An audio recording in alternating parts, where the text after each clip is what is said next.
All right, so good morning, everybody. Today I want to touch base on some marinating. I want to talk about different tenderization processes that go into working with proteins. Today I'm going to be working with the remnants of the hog we broke down the other day. I got in here about 2:45 this morning to get this process started, so I want to walk you through some of the things we're going to do, and then hopefully by the time class starts, you can work with some of these muscles. So I had you guys break out the shoulder maybe 2 weeks ago. We had the front shoulders. We roasted two of them and we boned two of them. So I took those muscles out of the freezer. They were all wrapped individually. If you remember, we took the seams out and broke them down. Now, the front shoulder is one of the tougher muscles, again, because it's used a lot. Same with the rump, and the bellies can tend to be tough as well. So I want to just discuss a couple of ways to process proteins. You can buy inexpensive cuts in your butcher's case, go through some of these suggestions, these techniques, and then with that, you can keep your family well fed on a small budget and still enjoy good proteins off your grill, out of your oven, out of your roaster, smoker, what have you. If you remember back to the beginning of the semester, we talked about cooking techniques, slow and low, either moist or dry, or fast and either dry or moist as well, depending on what type of muscle it is, where it came from on the carcass. I did focus on proteins, especially for this semester with you guys, because meat is your most expensive budgetary item, followed by your produce, all right? So you need to control all of those processes and have a nice product to your family and control your budget again. So we're gonna work with some tougher muscles. You can get a front shoulder on discount in the butcher's case for anywhere between $225 and $325 a pound.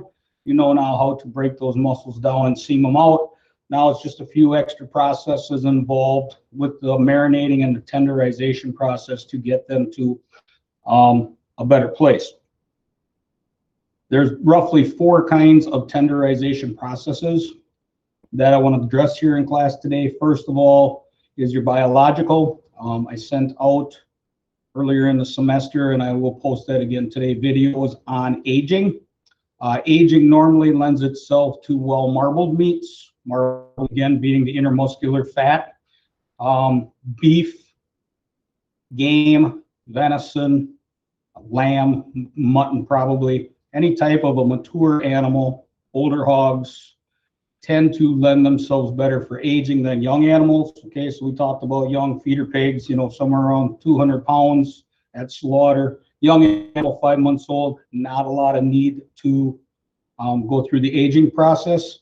But if I had a 500-600 pound brood sow, I could go through that process. Okay, so again, keep in mind, age of the animal is huge in the tenderness process. Chickens, you would not have to go through aging. Turkeys, anything like that, again, they're all slaughtered usually under 9 months of age. So look at the age of the animal when you're going through the consideration of aging. Watch those videos again. I'm not going to go in depth on it. Basically, it's humidity and temperature controls. There's a wet aging process where it's wrapped in cryovac. Okay, so we're controlling the temperature, we're controlling the time, we're controlling the food source, which is the meat itself for the good bacteria.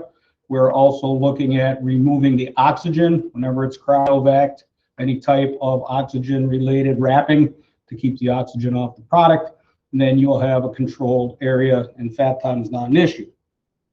Now, if you leave that sit out at room temperature, that's a whole nother animal. So keep fat time always in the forefront when you're working with especially proteins. Then there's a process called dry aging, where it is removed from the cryovac after a set period of time. And then that's allowed to also be in a humidity controlled, temperature controlled environment for a set period of time. And here we're letting those enzymatics start to denudre that meat, to tenderize that meat, to break down that muscle fiber. And it's all housed within the animal itself. So this is all good bacteria. It's good for you bacteria that is working on your product. So watch those videos again if you want a refresher on that process. There's 2 other types I want to talk about quick before we get into the cooking end of it. And the one I like to use the most is marinating processes. All right, so I'll move my camera down here just for a second and give you a panoramic of some suggestions for marinades. Okay, So you're looking at anything like mustards that might have vinegars in them. Okay, any type of marinade like that, you could brush that on a pork loin, leave it sit overnight in your refrigerator, maybe up to 24 hours. That acidity in the mustard will start to break down the muscle fibers, also will impart flavor. So any kind of mustard can be used. You can look at citrus, lemon, orange, lime, grapefruit. You can get into pineapple, using pineapple juice. I would try to stay away from fresh pineapple as a marinade. That is very astringent. That will break down fast. But any type of a commercial juice works fine. Tomatoes are acidic. Oranges, again, I'm using mandarins there, for instance. Any type of commercial made Italian dressing, and there again, I would read the labels to find as few ingredients as possible on that label, so you're not looking at a lot of preservatives and additives. Okay, you can get into commercial made marinades. All right, there's a whole line of Kiko Man and other Asian-based sauces that you can use as a marinade, as a brine. If you wanted to do a teriyaki chicken breast, go through the process I'm going to show you here in a second with a chicken breast. Soak it in that brine for up to 24 hours. Let the acidity within those sauces start to break down that muscle. Again, when you see things like on the Food Network where they marinate for 2 hours in a baggie in the fridge, you're really not marinating much. You're putting a little bit of flavor on there. It's not really worth your money to cross-contaminate your base, any type of your brining material, because that product now is cross-contaminated and really does not impart much flavor. So we're looking at time. Time is going to be a huge element in marinating. And then any type of vinegar, all right, any type of wine, anything that is acidic will work as a marinating process. Okay, so here are just some suggestions I have on the table. See if I can do this camera thing. And then I always like to put a little bit of oil in my marinades as I go. Okay. So that's pretty much what I got as far in-house. But again, check your grocery shelf, and there's no end of ways to marinate. Okay. So this would be considered a chemical marination. You're looking at imparting chemicals to form a reaction with your protein so that you end up having a tender product due through the process. Okay. Then the other form of tenderization. All right. So we looked at aging, biological. We looked at now chemical with different marinades, brines, and acids. And then the next one I would consider useful is mechanical. Now, mechanical tenderization works wonderful for young meat muscles where you don't really need to brine them, soak them, slow roast them, anything like that. Works great for grilling. A lot of middle meats, all right, our tenderloins, our T-bones, our porterhouses, our strips. We're looking at our ribeyes, anything like that, you can mechanically tenderize. Tenderloin, all can go right to your grill. Also a good number of young muscles out of the shoulder as well. So keep that in mind. Now, there's a bunch of different ways to do mechanical tenderization. My favorite thing ever is called a jacquard. It's a needler. There's 48 needles in here. I got a couple in the classroom. And all you're doing is punching small holes into that muscle. And if you would do mechanical tenderization in conjunction with chemical, them holes will absorb all of that marinade, will speed up your process, and will break down now your muscles from the inside and the outside to the center. So it's a faster way to do mechanical tenderization. So if you can't afford a jacquard and you're on a budget, I started out with just a dinner fork. Okay, all you're basically doing is poking holes in the muscle to break down the fiber. So keep that one in mind. There's also the meat mallet. All right, and they come in different sizes. You might have one at home. Okay, different tenderizations. I like to wrap my product in saran wrap with an overlay of that or parchment, and then I do my malleting and I don't get spatter all over my counter. I'm going to demo that here in just a minute. If you don't have any of those toys, a good solid heavy pot, again with saran wrap or some type of barrier between the meat and the pot. Make sure your handle is well mounted though. I have used this process for mechanical manipulation in the past where the handle just snapped right off. So if you're using your mom's good cookware, make sure you got a good solid mounted handle so you don't snap it off. A pot will work. A rolling pin will work. Put your meat in a baggie, seal it up, beat it up. What you're trying to do is get a uniform thickness throughout your product. So if it's a 1/2 inch or a 1/4 inch, whatever you want, a veal scallopini, something, so it's uniform. So when it cooks evenly, and it will absorb that marinade that we talked about. Okay, so let's look at a couple of these. All you got to basically do with your mussel, and all you're really doing is just punching holes in it.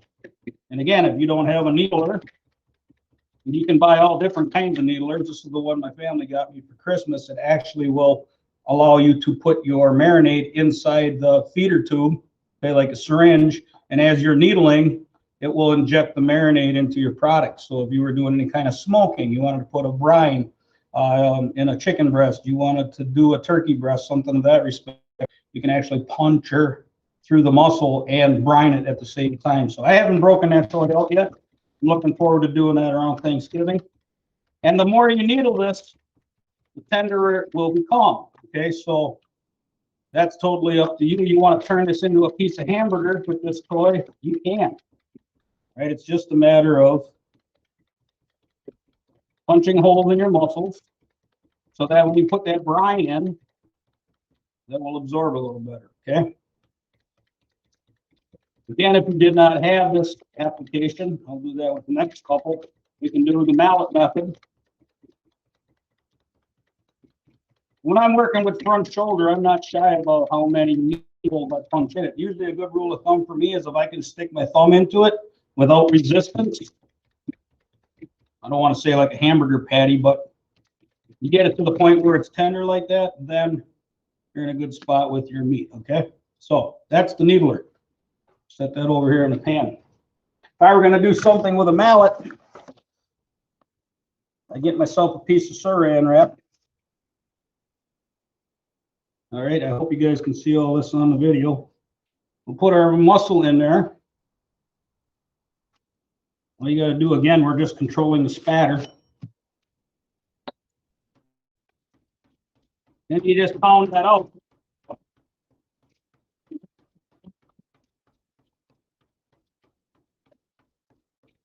Same premise, you're breaking down the mussel fibers, you're dispersing it so it's an equal thickness, and that way when it goes through the cooking process, you have a more tender product.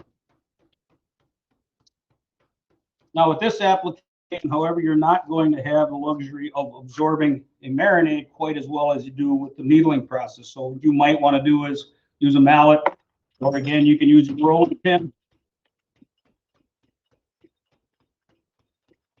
Does the same thing. Again, tap gently. My wife had a really nice marble rolling pin I use for doing this process, and I snapped it in half, so she's not too happy. Or you can use your frying pan. Okay, all of it is just weight to smash out that mussel. Okay, any of that will work. And then if you wanted to take your kitchen fork after you're done flattening it out and just go through. Then this will take the marinade again when you go through that chemical process if that's what you wish to do.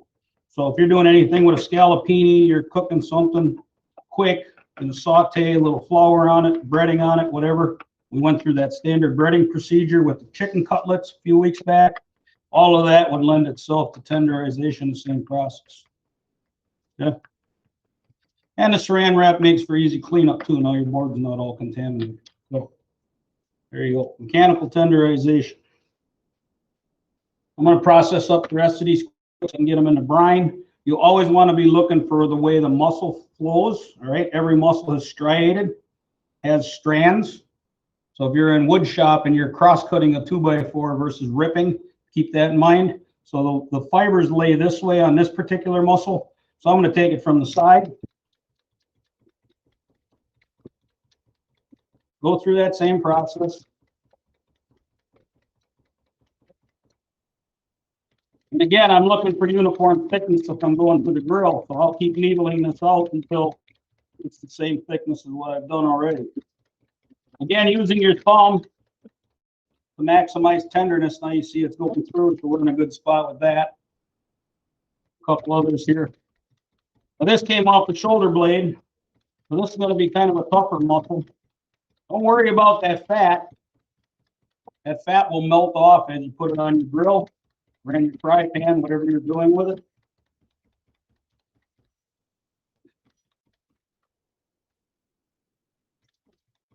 And you just go through the process with each kind of meat. Okay. So we've talked about aging, we've talked about chemical tenderization, now we're looking at mechanical. Any way to manipulate the protein and break down the muscle fibers so you end up with a tender product that'll cook relatively quickly to your family. Again, you're buying cheaper muscles, processing them a little bit. You got to put a little sweat equity into it. You have to put in a little effort. You end up with a very nice, very flavorful product, especially off the front shoulder because it is relatively well marbled. And you don't have to buy the $15, $18 a pound product. You can buy a $2 and $3 a pound product and end up with the same result just with a little manipulation. I got two more mussels here. Then I'm going to make you guys a brine or two.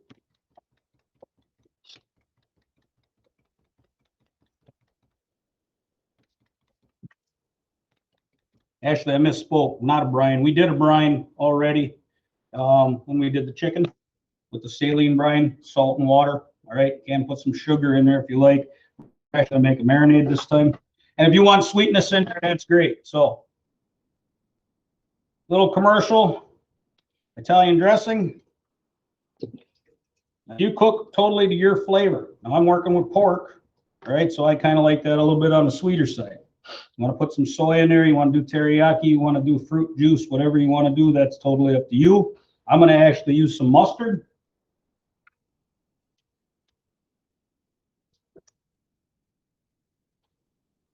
I got a spicy brown mustard here. I already have open. Just a little bit. I'm going to use me some oil. I always like to use oil so when it gets to the grill, it doesn't stick too much. A couple tablespoons of that. Put in there some cider vinegar. I'm a huge fan of apple cider vinegar when I'm working with pork. Not a lot. And then maybe a little bit of brown sugar. Very simple. You want that spicy, put some chilies in there. Or put yourself some hot sauce in there, some sriracha. It's all up to you. It's your flavors.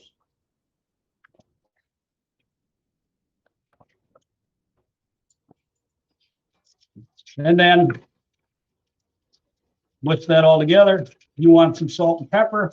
Again, I leave my salt and pepper for on the table. If you want some in there, do it. Like rosemary, put it in there. You like basil, Italian, thyme, sage. In fact, I'm going to put a little thyme in mine because thyme goes good with pork. And a pinch of garlic if you like. So we grow our herbs at home and then I dehydrate them through this winter and then I got them for my summer before my next crop comes in.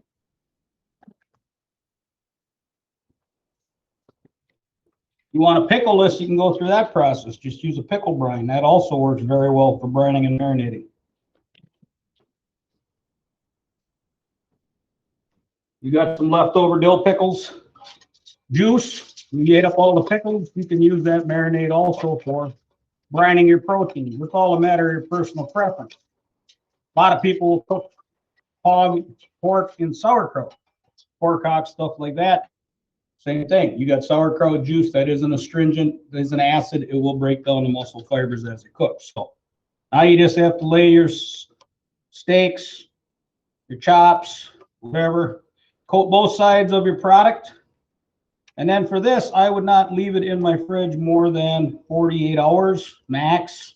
Probably 24 is going to impart you great flavor. All them holes are going to suck up all that marinade inside the muscle. It's going to impart really great flavor. We are going to cook this here in about 2 hours. It won't be to the capacity that I like, but I'm not going to cook it all. Just going to cook a small amount of it up so everybody gets a little taste. And then the rest of it, I'm going to let brine. And I'll put it on the grill come Saturday. And then you're going to end up with a really nice product. So at least I think it's a nice product.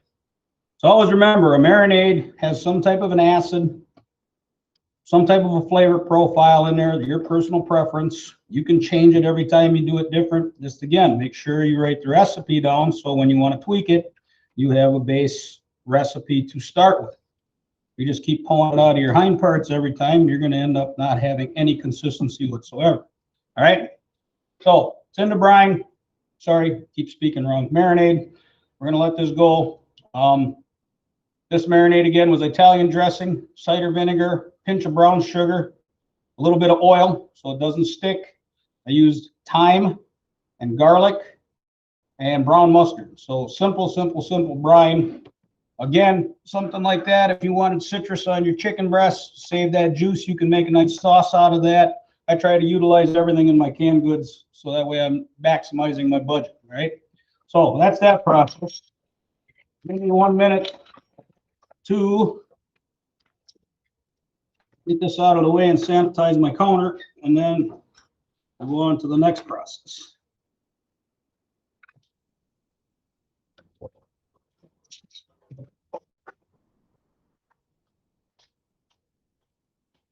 Now, one thing I should add with those needlers, never want to run that under hot water. Remember, protein starts solidifying at 140 degrees, actually 130-ish.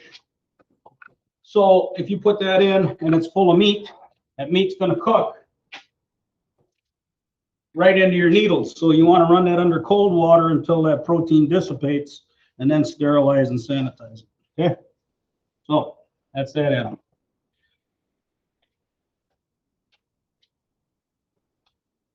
The other way we talked about, and this goes back to the video in the beginning of the semester, is cooking. Okay, so I'll talk you through what I did here, and then you guys will get to eat this today. I spoke about that I make a lot of my own rubs. All right, so I make my own rib rub, basically foundation of white sugar, brown sugar, salt. And then to that, I add paprika, a little cumin, oregano, basil, thyme, have paprika in there. I put in a little bit of chili powder, a little bit of hot red pepper flakes. Hold that thought.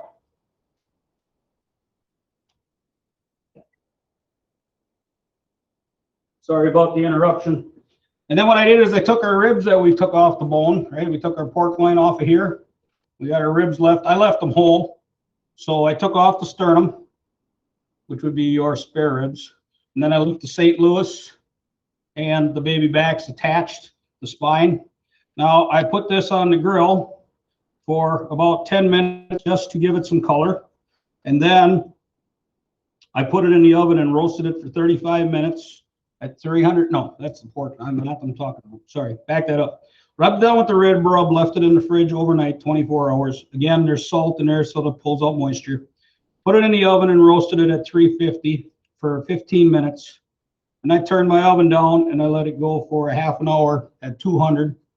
Took it out, chilled it, and then I put it in a pan with a little bit of au jus, the pork stock that we had made the other day. And then covered that so it kind of steamed, a braising if you would, with about 1 inch of moisture in the pan, and then I let that cook for an hour and a half. Now, so this should be pull apart tender. That's your mission when you're working with ribs. You just want them to pull apart. And now you can sauce these.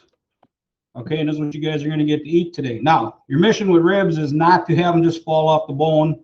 A lot of places in this area boil their ribs. I hate that. I want to develop the flavor in the rib, not let the sauce carry it.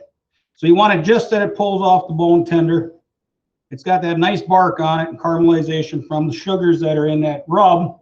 And then when you go through that steaming process, it comes to fall off the bone tender. Now, when the kids come into class today, I'm going to rub barbecue sauce on this. We made that barbecue sauce in class about a week back.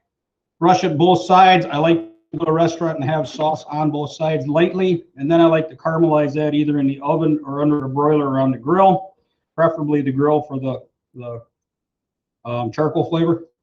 And then you have a very nice, well-eating rib that the rib actually is the centerpiece. The sauce accentuates the rib, and you have a complete, very tasty, very tender meal versus just a boiled piece of meat that all is semi-fall apart, that the sauce carries all the flavor profiles. So there's a lot of layers of caramelization and stuff involved with this. So kids will get to eat this up here in a little bit.